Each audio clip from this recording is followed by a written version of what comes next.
Hi, my name is Talia, and today I'm going to talk about proof repair across type equivalences. This is a PLDI 2021 paper that I wrote with a number of awesome colleagues while I was a grad student at UW.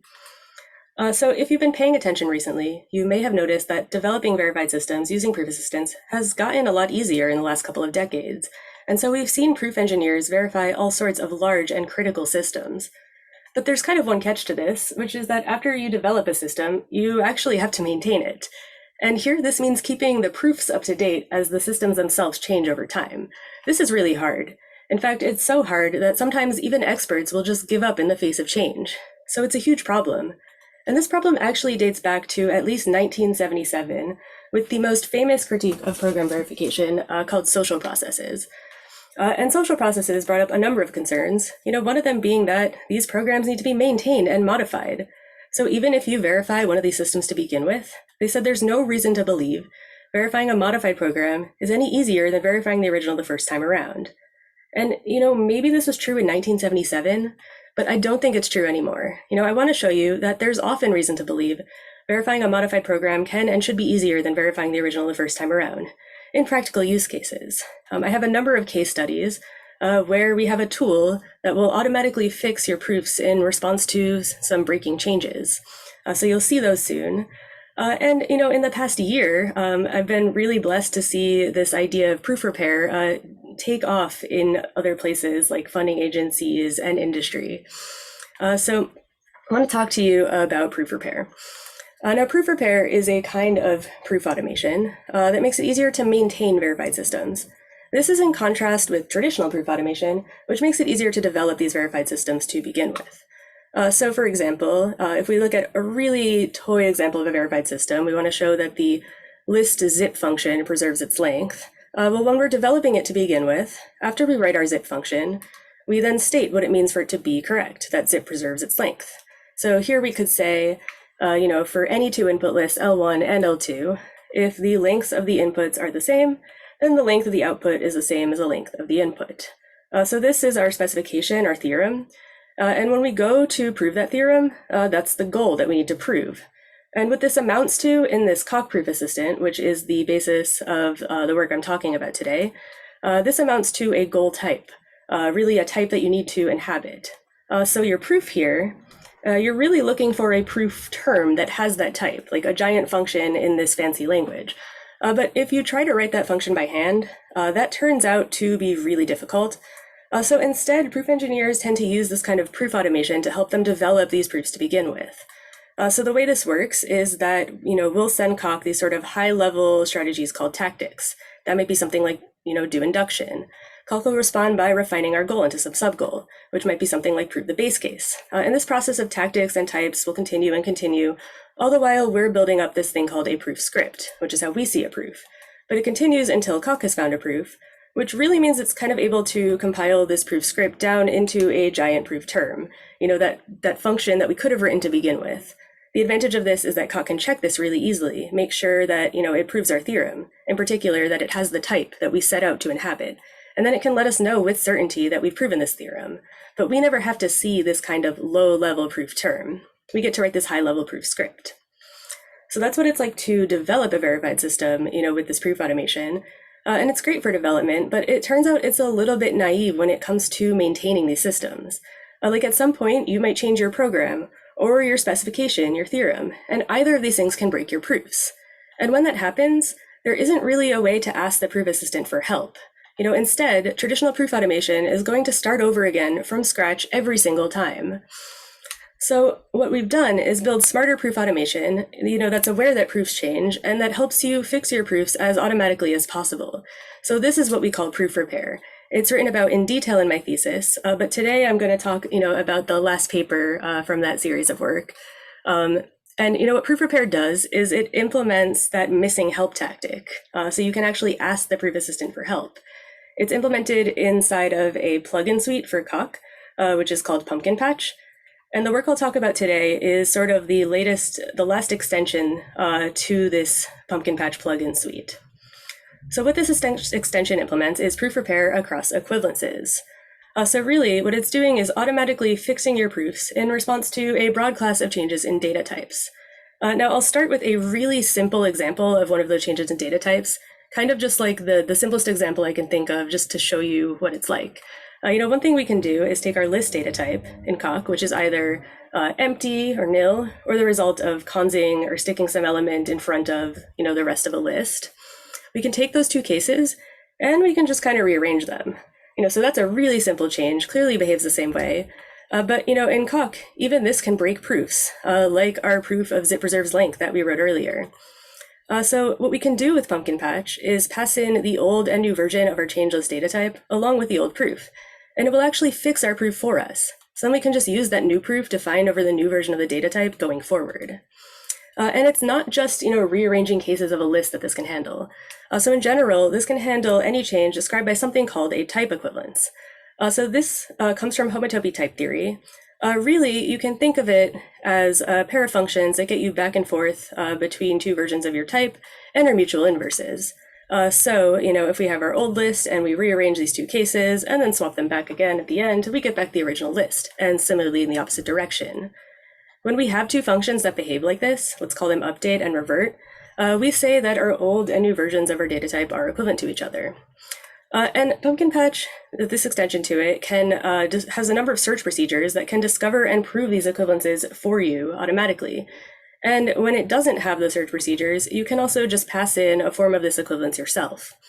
In either case, it will use this equivalence to take your old function or proof to find over the old data type to some new function or proof to find over the new version of that data type. And these type equivalences are actually even more expressive than they may sound at first when you hear the word equivalence. For example, they can handle adding certain new information to your data types. One example I like of this, one of the case studies we have, is adding certain dependent indices to your types, described by these things called ornaments. And this is a change that was really difficult for proof engineers to make by hand. One example of this is going from our normal lists to these length index lists, these dependently typed vectors that carry the length at the type level. So with Pumpkin Patch, this is a really hard change to make by hand. But we actually can, automate a lot of this with Pumpkin Patch because there is an equivalence that describes this change. It's just that the equivalence isn't just between list and vector here. It's actually a list of a particular length. It has to carry this proof of the length. This n here has to come from somewhere. So what that means practically is that Pumpkin Patch can get you from functions and proofs over lists to functions and proofs over vectors, as long as you actually show it that you've chosen a length for your vector that is okay. So that's like the user proof burden there. And that's one of many case studies, and I'll show you a little bit more later on. But I want to show you a quick demo, just so you can get a sense of what it's like to use this, at scale on a large library. So here I'm going to change a data type and break the Coq standard library. And then I'll use Pumpkin Patch to automatically fix all 451 broken functions and proofs in about 25 seconds. Now, just to keep things simple, I'm going to stick with this toy example where I just swap these cases of lists, and then I'll call this repair module command in Pumpkin Patch, which will fix these functions and proofs for us. So let's take a look at that. So the first thing I'm going to do is step down to the bottom of this library, just so that you see that things, compiled before the change, so they all turn green. So then I'll scroll back up, and when I scroll back up, I'm going to make that change to my list data type. So that's what I'm doing now. And then after I make that change to the list data type, I'll step back down. Now, when I step back down, you're going to see a whole bunch of things turn red. And everything that turns red here, is broken. It's something that we would have to fix by hand without a tool. But with Pumpkin Patch, what we can do is just define our new version of the list data type, pass in some optimizations, and then call this repair module command. And what you see it doing on the right is fixing all these functions, all these proofs. In fact, it's even suggesting new proof scripts, not even just proof terms. Now, these proof scripts are not the prettiest ones that you would maybe naturally write. So I think, I'll get to this at the end. There's some ongoing work to fix this. But basically, this will continue, until this turns green, and you'll see this bar in the bottom right turn green as well. So now it's done. It took 25 seconds total. So that's what it's like to use this. Now, the way that this works is actually by repairing these low-level proof terms, these giant functions that, Coq sees and checks, so that, these are easy to reason about, they're super structured, but then, humans are reasoning about these high-level proof scripts. So we actually have a decompiler that at the end will get you back up from these low-level proof terms to these high-level proof scripts. So when it's focusing on these low-level proof terms, what the repair tool does is a combination of semantic differencing and proof term transformations. So differencing looks at the difference between the old and new version of the changed data type and discovers and proves its equivalence for you. That's in the case where we have these search procedures. Otherwise, what you can do, you kind of do the differencing for Pumpkin Patch. You pass in this equivalence yourself.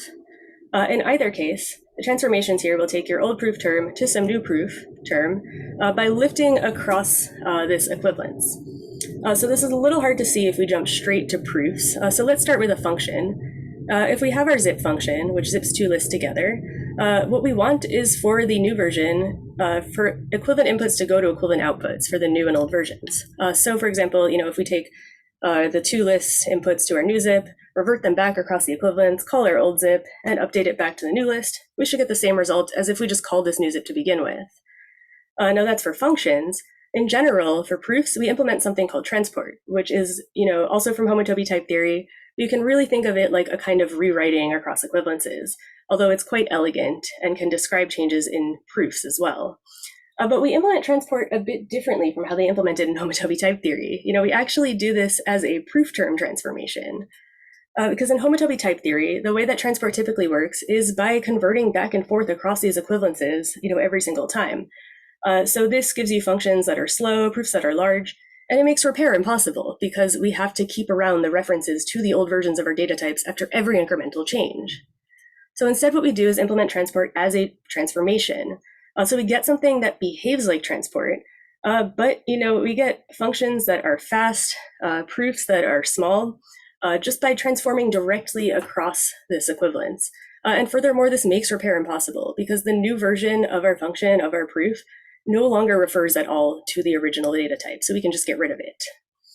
And the key that makes this possible is that any equivalence we have between two versions of our types, we can actually deconstruct into things that just refer to the old type and just refer to the new type. And this is thanks to something called Lambeck's theorem in category theory. So if we look at our list example, this might be a little easier to see. These have the same exact shape. So our nil cases correspond to each other and our cons cases correspond to each other. So this means that like anywhere we had, induction over lists, we can kind of just swap those two cases. And that way we don't actually have to convert back and forth across the equivalence. We just do this by a transformation. But that's one of the easier cases. When you start looking at changes in shape, this gets much harder. So one example I like of this, another case study, is going between unary and binary natural numbers, which is a classic benchmark in the proof engineering community. Now these are just they are equivalent, but they are very, very differently behaved. One of these is easier to prove things about. The other is like faster to reason about. And here, what happens is even though the zero cases are pretty much the same, here we have zero, we have n0, the successor case just maps to a whole bunch of these different positive numbers, which are either 1 or shift left and add 1 or shift left and add 0. So super different structure here. And there is a way to map the successor case to any of these positive cases, but things that used to reduce in Coq over the successor case will no longer automatically reduce over this case for binary.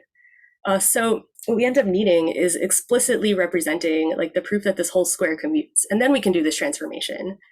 Type theoretically, this amounts to reifying and transforming these things called definitional equalities into propositional equalities. So things that reduce into things that we need to prove. So I recommend looking at the paper for that, as well as for a number of case studies, including an industrial partnership that we did. But very quickly, I want to give just a little 2022 update just for fun, because we can do that here. So we've been focusing a lot this past year on expanding this beyond equivalences, handling relations more general than equivalences, in hopes that this will help us handle a lot of these cases that were really difficult, that still involved a lot of human effort in these cases, and hopefully handling new things as well. We're also looking at making the proof scripts that we generate much more human-friendly, in particular by improving this decompiler, using integrating machine learning to predict tactics that the human might be more likely to use here. And this has kind of spun out into a lot of really fun collaborations, looking at machine learning for proof synthesis and repair with a whole bunch of different people. So that's been, super wonderful. I'm really excited about it. I hope, it'll help us build flexible tools for the future. But, I hope today I've given you some reason to believe, and I'm happy to take questions.